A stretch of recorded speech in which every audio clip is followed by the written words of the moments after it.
It worked first half. It worked. The reality kwamba game plan ya Wolverhampton ili work first half, ndipo sasa unaona hatakuwa na any on target. Yeah, they defended very well. They were active kwa game. Simba hata kama meno zote zimengolewa baada atabaki kwa Simba. Sawa. Parma ndo Simba pale. Sawa. Hao wenye wanakuja baada hawezi fikia kijana Parma. Sawa.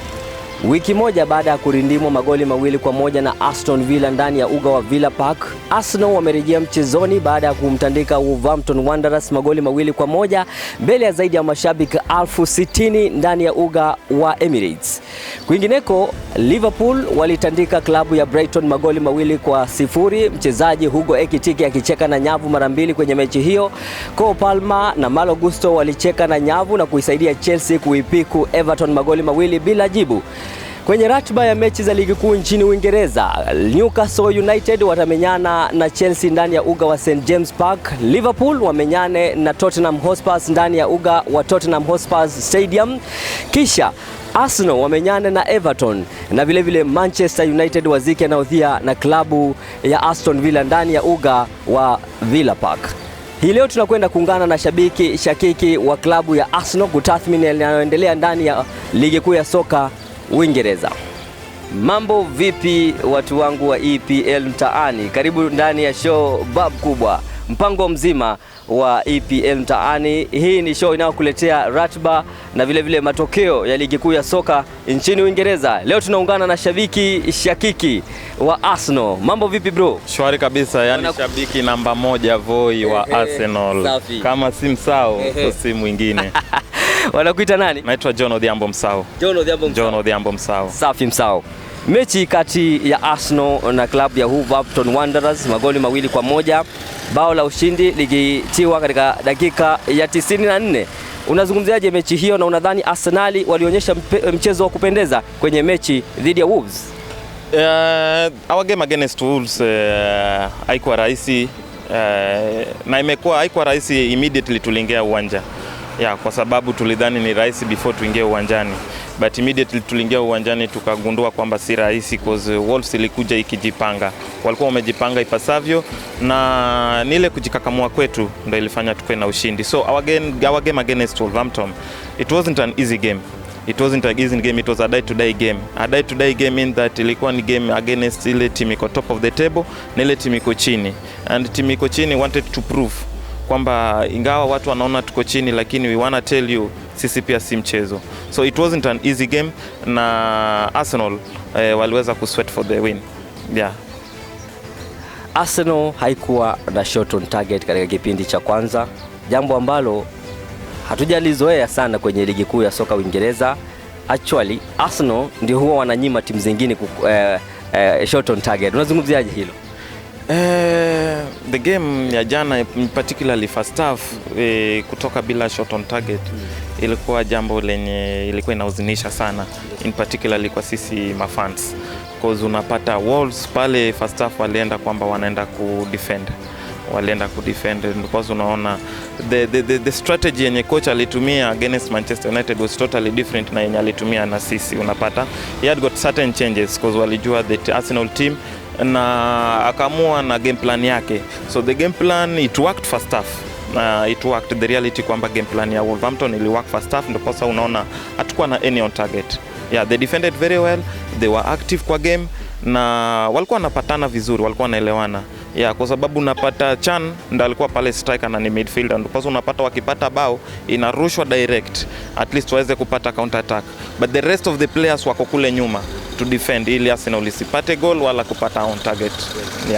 Kweli Arsenal wengi walitarajia kwamba wataweza kuondoka na ushindi mnono sana dhidi ya Wolves, kwa sababu Wolves wanashikilia nafasi ya mwisho kwenye jedwali la ligi kuu ya soka nchini Uingereza wakiwa na alama 2 pekee baada ya kupata sare 2 na kupigwa mechi 14 kufikia sasa.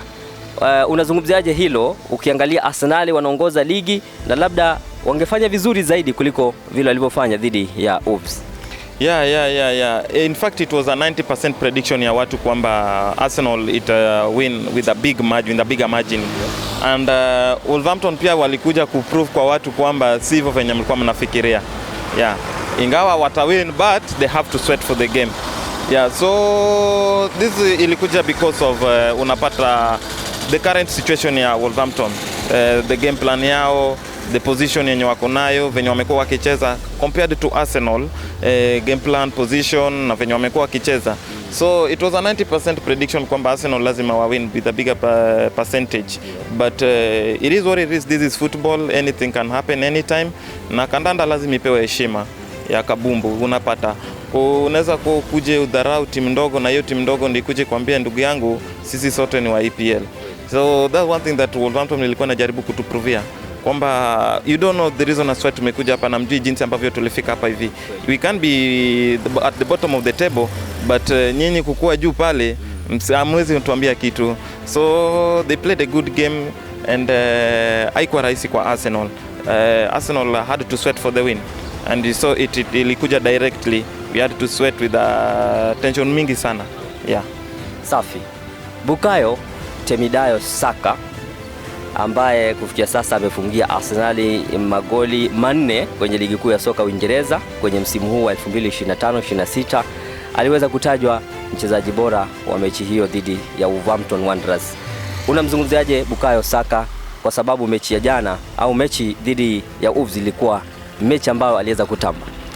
Ule anaitwa Bukayo Temidayo Messi Saka. I don't know the reason why wewe unaacha hii jina ya Messi kando.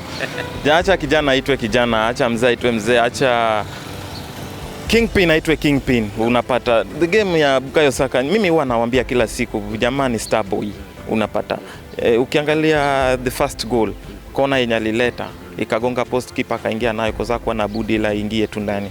Check into the assist yenye alifanya and that's why unapata alipewa the man of the match. So what I want to tell you is that Saka is still Saka na ndo bado anaendelea sasa, bado hajafika ile majina yenye anastahili afike. Yeah, the real Saka mwenye tunamtarajia atafika, lakini kwa sasa hivi jamaa anapiga, jamaa anacharaza, jamaa anapakua. Ushapata? And unapata any player mwenye atakuwa anacheza against Saka atakuwa na wari. Unaget? Ndipo unaona hata the defender wa Wolves alikuwa na wari kubwa, ndio maana unapata ule midfielder alikuwa anajaribu na msaidia na mwambia ndugu yangu huyu utawezana naye peke yako. So Saka played a good game. Ilikuwa game yenye inaonekana, the assist and the goal. We love the guy. We love the guy, ndio maana unapata contract lazima iongezeke. Ya kwa sababu ya Messi. Safi. Mshambuliaji kutoka taifa la Korea Kusini, Wang Hee-chan aliweza kumkanyaga Miles Lewis Kelly na mwamuzi wa katikati mwa uwanja Rob Jones akaweza kuamua kwamba atampa kadi ya manjano. Kulingana na wewe kama shabiki wa Arsenal na uliweza kutazama ile mechi, ile ilikuwa ni kadi nyekundu ama referee na vile vile VAR waliweza kufanya uamuzi wa kweli? Yeah. The referee made a good decision. Ukiona the main intention ya the player haikuwa kumkanyaga, because unaona immediately I realize kwamba the mguu the leg itafika pale hivyo, akajaribu kuipull out na get. So hiyo the situation yenye ameipull out ndio pasa unapata alipewa yellow. His case is totally different from Caicedo's case. Unapata Caicedo ile yake ilifika kabisa, unaget. Yeah, so personally mimi naona he deserved a yellow. Yeah, haikuwa red, he deserved a yellow yenye alipewa of which, na I think pia aliweza kula, ndio maana unapata hata hakumaliza game. Yeah, the coaching staff already walishaona jamaa kuna venye game yake imerudi, at the same time hakuna yellow card, so ilikuwa tu lazima apewe sub. Yeah. Safi. Licha ya kurejea kwa mchezaji William Saliba jana au kwenye mechi hiyo dhidi ya Wolves, Ben White aliweza kupata jeraha nadhani la hamstring kama sijaweza kukosea, na akaweza kuondolewa katika kipindi cha kwanza dakika ya 30. Unadhani ni jambo gani ambalo linaendelea kwenye defense ya Arsenal, kwa sababu tumemwona Magalhaes yuko nje, tunamwona sasa kijana Mosquera yuko nje na sasa Ben White? Mazee injury ya Arsenal sijui sasa tulilie nani.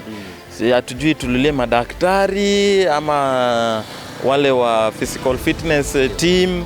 You know, we don't understand, in particularly the defenders. Unapata na hiki tu siwezi sema itatumiza, lakini already ishaanza kutumiza, because as is currently venye tunaongea Ben White ni backup. na backup ameshapata injury. So tuambie backup mwingine tutamtoa wapi? Ndio maana unapata Timba ilibidi atoke kwa position yake, Skelly aingie, a replace Timba kule, Timba rudi kuku. Unapata kwa sababu kwa na any otherwise. So kindly, this is a humble request kwa our football team ya Arsenal, tafadhali Arsenal team tuoze, tuangalie kama madaktari ndio wafanyi kazi, tuleta hao wetu wa Kenya. Kama physical fitness tuko na gym mingi hapa Voi, tafadhali au instructor wanaweza fanya kazi, kina Bruce wanaweza wasaidia pale hivyo. At least tuone venye tunaweza saidia the team ya Arsenal tuweze kupunguza hizi mambo na injury, because zimezidi ndugu yangu, zimezidi. Na kama ni maombi, tuko na uwor, tunaweza kuja naye pale hivyo uwanjani Fly Emirates wiki moja crusade, tupige maombi, kwa sababu unajua hii kikombe tunataka. So anything yenye mtahitaji sisi tutafanya. Safi. Ukiweza kuangalia Arsenal mahali wamefikia wakati huu, wanaongoza ligi, lakini kuna vuta ni kuvute. Haijulikani kama Arsenal watamaliza mwezi Disemba wakiwa kwenye juu ya jedwali, wakiwa wameshikilia nafasi ya kwanza kwenye jedwali la ligi kuu ya soka Uingereza. Sijui unazungumziaje hilo, kwa sababu wakati mwingi Arsenal inapoteza ligi ndani ya mwezi wa Disemba. Si kwa ubaya, haijulikani, ni kwa sababu ni wewe ndiye hujui. Unapata.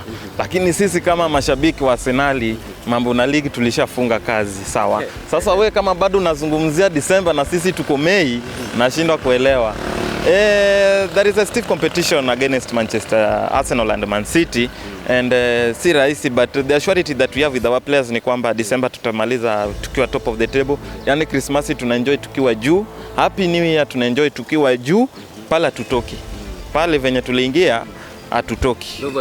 Ashuki hata rahisi. Pale hivyo zile njia zenye zilikuwa zinafanya ashuke kirahisi, tulizirekebisha kabisa.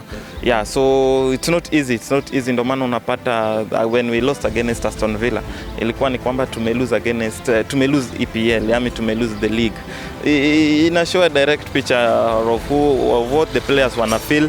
Na ukitarajia Arsenal ishuke, tafadhali mimi nakwambia, kama unatarajia Arsenal ishuke saa hizi, tafadhali amka, achana na ndoto, and upige kazi. Na hapo ambapo umetaja kwa Aston Villa, ilikuwa kwaje? Kwa sababu kipindi nilipoangalia pale Arsenal walikuwa unbeatable, kwa sababu walikuwa wameenda mechi 18 hajaweza kushindwa.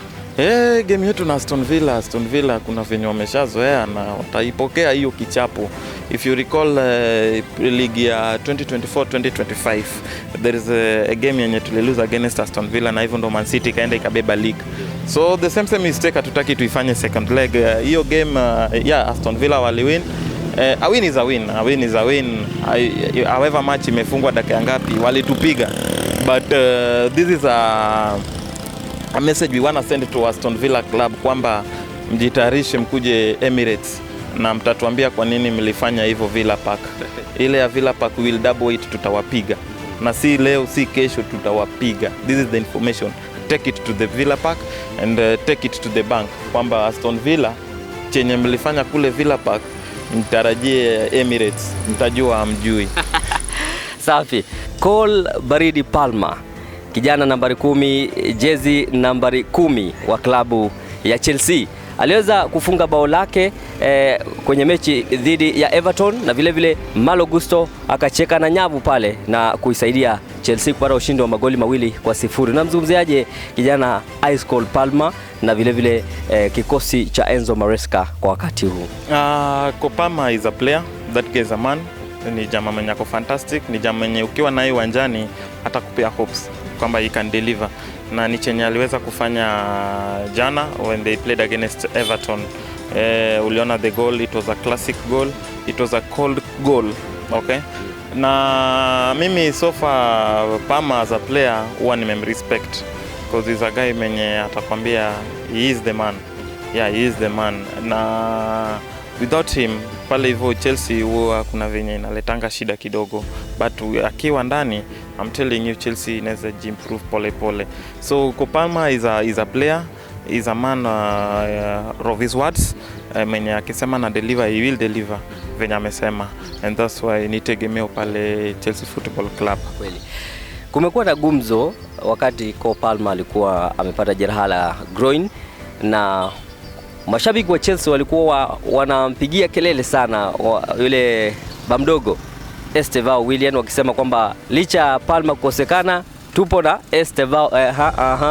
Unazungumziaje kijana Cole Palma na Estevao kwa wakati huu? Unadhani labda Palma ameweza kuonyesha mimi ndio bingwa, mimi ndio Simba kwenye himaya hii ya wana Blues? Acha nikwambie kitu moja ndugu yangu, Simba hata kama amechoka, sawa, Simba hata kama meno zote zimeng'olewa, baada atabaki kwa Simba, sawa. Palma ndo Simba pale, sawa. Hao wenye wanakuja baada hawezi fikia kijana Palma, sawa. Palma ndio tegemeo. Kuna asei inasema kwamba unaona ile uzito wa nyuma wa hippopotamus ndio inafanya hippopotamus kuzama kule majini. Unapata? Ile uzito pale, unaona ile nyuma ya hippopotamus, ile uzito ndio inamfanya afanye nini? Azame. So Kopama ni Kopama. Na tafadhali once mtu ameshine games 2-3, tafadhali tusije tunaanza kumcompare na watu wakubwa. Ile heshima tu, yani peni Palma heshima zake kama mchezaji. Mpeni Palma pale Chelsea heshima zake kama mfalme wa pale. Estevao wako sawa, lakini kwa Palma bado kijana bado. Acha Palma itwe Palma. Safi. Hugo Ekitike aliweza kucheka na nyavu mara 2 kwenye mechi dhidi ya Brighton na kuisaidia Liverpool kupata ushindi wa magoli 2 bila jibu dhidi ya Brighton. Unamzungumziaje Hugo Ekitike na kikosi kizima cha mzee Ancelotti, na vile vile licha kuwa Mo Salah amekuwa na mvutano mkubwa sana na Liverpool? Ekitike showed a good game. Dakika ya kwanza think ako na record yake this season, the fastest goal this season, na his goal ile na assist yenye alipewa na Mohamed Salah. So Ekitike personally, he played a fantastic game, he played a good match, na he achieved and delivered. Compared to the current situation that Liverpool are experiencing right now, siwezi sema wako vibaya vile, wameanza kujibuild, na unapata the other time when they played against Inter Milan waliweza kuwin. Saizi tena wakawin, ilipata kama kule awali kuna draws zenye zilifuatana. So Liverpool's game imeanza kurudi, and we expect a lot from them. When it comes to Mo Salah, Salah is the king Egypt, is the king at Anfield.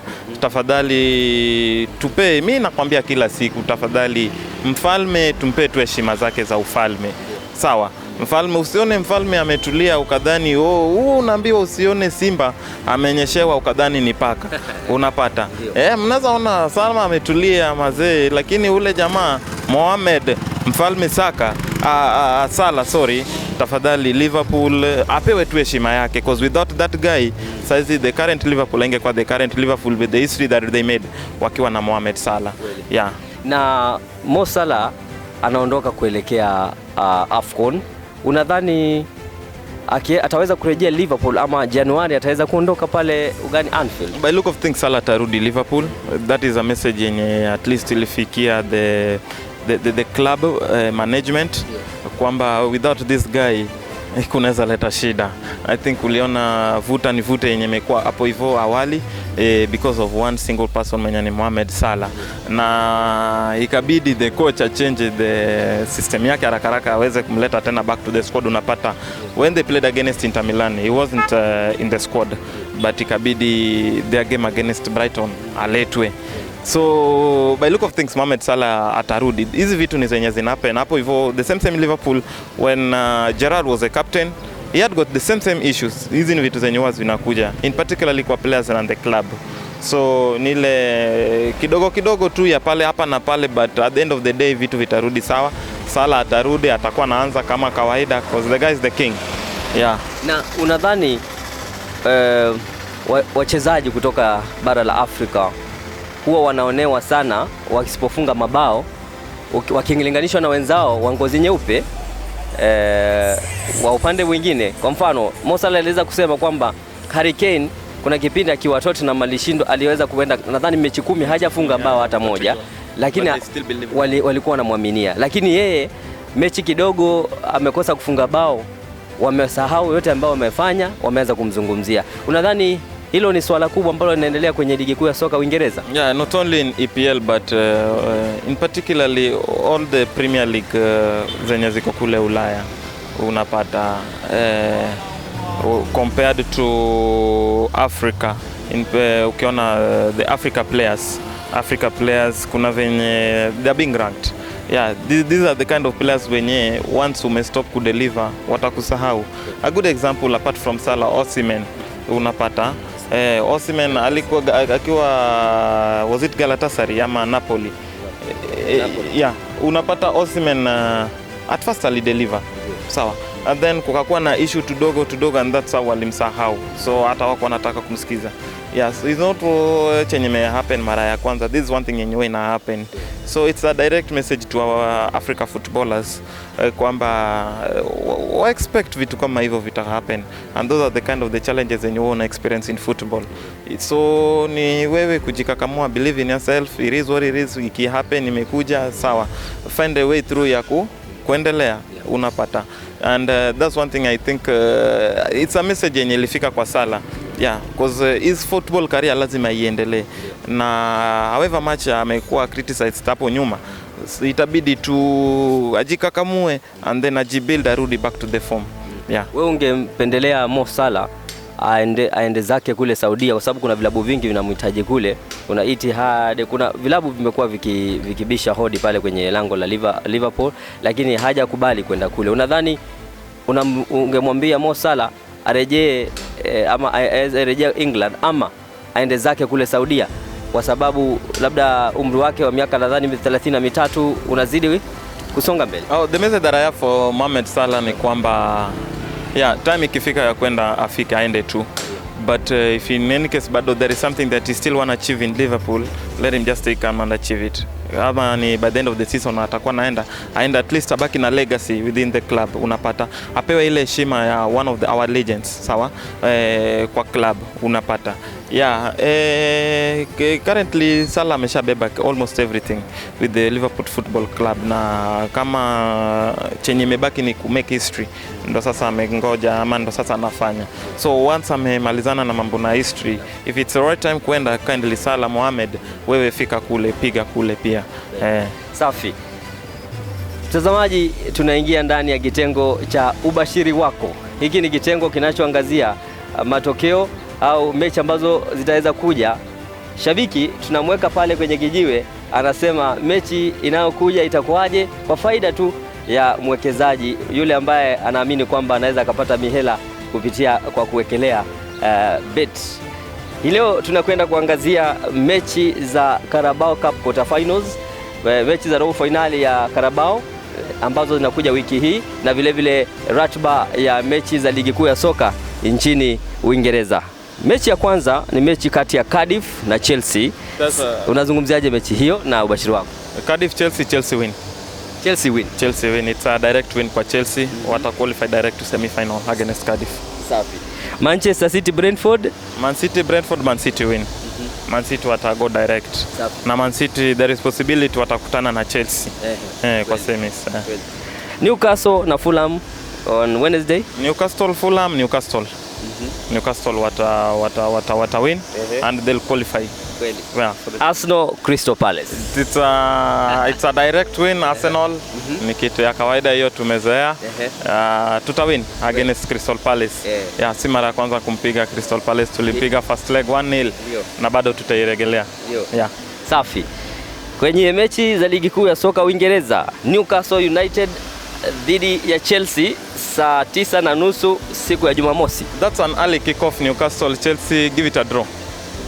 Yeah, to draw. It's a draw. Yeah. Manchester City dhidi ya West Ham. Man City West Ham, that's a Man City win. Man City watampiga West Ham. Yeah. Safi. Tottenham Hotspur dhidi ya wekundu wa Liverpool.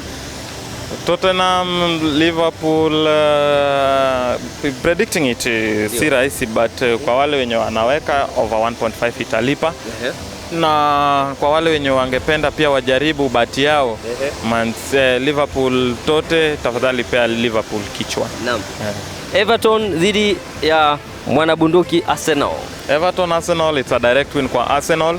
Yeah, Arsenal will win against Everton Football Club. Safi. Mechi ya mwisho ambayo tunaangazia ni mechi kati ya Aston Villa ambao walinyorosha Arsenal dhidi ya the great Manchester United saa 1:30 siku ya Jumapili. Unazungumziaje mechi hiyo? Hiyo great sijui imetoka wapi, lakini juu umeshasema the great, itabidi tu tuseme haya sawa, mmepewa the great for once in a while. But this is Aston Villa. The field will be Villa Park. Si kwa ubaya, lakini Manchester United mtatusamea tu, ni Aston Villa. Sawa. And it's a direct win kwa Aston Villa. Kweli? Yeah. Safi. Nikiweza kubashiri labda mtazamaji wetu kwenye mechi ambazo Msawa ameweza kusema kwenye mechi ya Carabao robo finali, Cardiff watampiga Chelsea ama itakuwaje? Chelsea wataibuka na ushindi, weka Chelsea kichwa. Manchester City dhidi ya Brentford, weka Man City kichwa. Newcastle dhidi ya Fulham. Newcastle dhidi ya Fulham. Hii mechi ni ngumu sana hii. Weka GG. Lakini nampa upato Newcastle waweze kushinda. Arsenal dhidi ya Crystal Palace, Arsenal kichwa.